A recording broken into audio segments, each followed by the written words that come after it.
이슈 포커스 시간입니다. 최근 시의회 행정사무감사에서는 시 출연기관의 재무 전반에 대한 감사도 진행했었는데요. 질의 과정에서는 기관장들이 내용을 제대로 파악 못한다는 지적이 나오기도 했습니다. 자세한 내용 시의회 기획재경위원회 김문기 의원과 얘기 나눠보겠습니다. 반갑습니다. 네, 안녕하십니까. 네, 안녕하십니까.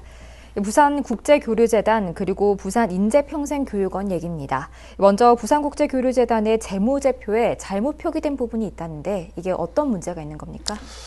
국제조류재단 같은 경우에 기본재산 적립금에 대한 이자 수입, 이런 내용이 이제 잘못 기재가 돼서 이제 질의를 하게 되었죠. 네. 사실은 그 행정사무감사 책자에 똑같은 내용의 숫자들이 뭐 이쪽 저쪽 다 기록이 있어야 되는데 기본 자산의 어떤 페이지에 보면 17억이 돼 있고 또 어떤 페이지에 보면 16억 8천만 원이 돼 있고 이런 차이가 있었어요. 네. 근데 기본 재산의 이자 수입이 이렇게 틀릴 수가 없다. 여기에 대해서 제가 질의를 했는데 우리 그 국제교류대전 사무총장님이 답변을 못하고 머뭇거리다가 수사를 반올림했습니다. 이런 답변을 하더라고요. 네. 여기도 이제 사사오입이 나는 거죠. 그런데 사실 이런 재산, 재무제표에 나와 있는 이런 숫자들은 쉽게 그 반올림을 해서는 안 되는 중요한 숫자거든요. 그렇죠. 또 감가상각 누계 감소와 관련해서도 지적이 나왔는데요. 네네. 이건 어떤 문제가 있습니까? 감가상각 같은 경우에는 우리가 이제 사용하는 물품에 대해서 네. 구입을 하고 이 물품이 감가상각이 되면 나중에 네. 이제 이 기계의 이제 수명이 떨어질 거 아닙니까? 네. 그러면 또 새 걸로 교체를 하고 이런 이제 물품에 대해서 감가상각을 하는데 감가상각을 하게 되면 매년 감가상각 금액이 누계치로 보면 이렇게 증가하게 됐어요. 그렇죠. 증가하는 게 정상인데 오히려 이게 증가를 하지 않고 내려가 있는 겁니다. 그래서 왜 감가상각 그 수치가 내려가 있느냐 이렇게 이제 질의를 했죠.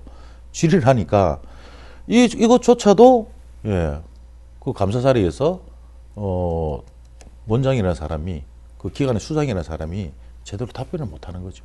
그렇습니다. 그럼 여기에 대해서 기관은 어떻게 답변을 했습니까? 그 사무총장이 제대로 답변을 못하면 자료를 가지고 와서 옆에서 서포트를 해주는데 서포트를 해주는 부서에 있는 직원들조차도 제대로 파악을 못하고 있더라. 그래서 굉장히 우왕좌왕하는 이제 모습을 이제 많이 보였죠. 그래서 이 회계라는 것이 굉장히 힘들고도 어렵지만 기본적으로 또 우리 재산에 대해서 그 정리를 하는 거기 때문에 뭐 기본적인 내용은 또 알고 있어야 되거든요. 맞습니다. 그래서 그 답변이 담당자가 얼마 전에 바뀌어서 배우고 정리를 하다 보니까 잘못된 것 같다. 궁색한 이게 행정사무감사 자리에서 나와서는 안 될 답변이거든요. 맞습니다. 그래서 그런 답변을 내놓고 있다. 굉장히 어이가 없었습니다. 맞습니다. 또 부산인재평생교육원 행정사무감사에서도 재무 관련 질의가 이어졌습니다.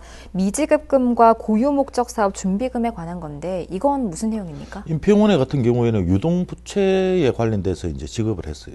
질의를 했어요. 그 유동부채 중에서 미지급금이 19년도에 3,610만 원, 20년도는 갑자기 1억 9,200만 원이 됐어요. 굉장히 금액 차이가 많죠. 네. 제가 계산을 해보니까 한 5배 이상 증가를 했더라고요. 그래서 이 금액이 어떻게 됐느냐 이렇게 이제 질의를 하니 반환금이다 이렇게 답변을 합니다. 그런데 이 유동부채의 미지급금은 내가 줘야 될 돈을 주지 않은 돈을 우리 부채라 하고 지급하지 안 된 돈을 미지급이라고 이야기를 하는 거거든요. 근데 이것조차도 제대로 파악이 안 돼서 굉장히 심각하다는 제가 이제 생각을 좀 하게 됐고 또 제가 의회에 들어가서 공공기관 혁신의 어떤 그 선도의 역할에서 부산시에서 우리 출연기관에 주는 출연금 사업비에 대해서 1년 동안 사업을 다 하고 남는 금액에 대해서는 부산시에서 회수를 하도록 네. 출연금 정산에 관한 조례를 제가 이제 제정을 했거든요. 네. 이런 이제 출연금 정산에 대한 조례가 이제 제정되고 난 이후부터 시의 돈을 받았다가 남는 금액을 반납을 해야 되는데 네. 이런 회계 처리를 하는 과정에 굉장히 이제 많은 이제 문제가 일어난 거죠. 이에 대해서 기관의 답변은 어떻습니까? 기관은 뭐 시에 전출해야 될 반환금이라고 답변을 하지만 그럼 정확히 그걸 명시를 해놔야 되거든. 목적성에 맞지 않게 기록을 해놓고 이제 답변을 하는 거예요. 그런 거 굉장히 이제 곤란한 거거든요. 특히나 우리 재무제표상에 나타나는 여러 가지 이제 특정한 이런 문구들이 있지 않습니까? 네. 이거는 임의로 이제 바꿔서도 안 되고 임의로 해석을 해서도 안 되는 거거든요. 그런데 그런 재무제표에 나타나는 어떤 그 목적 사업비 이런 내용에 대해서도 정확히 답변을 못 하니까 참 우리 출연기관들이 시스템적으로 이렇게 돌아가야 되는 이 기관인데 참 굉장히 많은 문제를 안고 있구나. 예. 또 이제 부산 시민의 한 사람으로서 또 실망을 하게 됐습니다. 맞습니다. 이 말 그대로 기관의 살림살이를 다루는 문제입니다. 어떤 점이 개선되어야 한다고 보시는지요? 이 기관들에 쓰는 돈들이 우리들의 세금이거든요.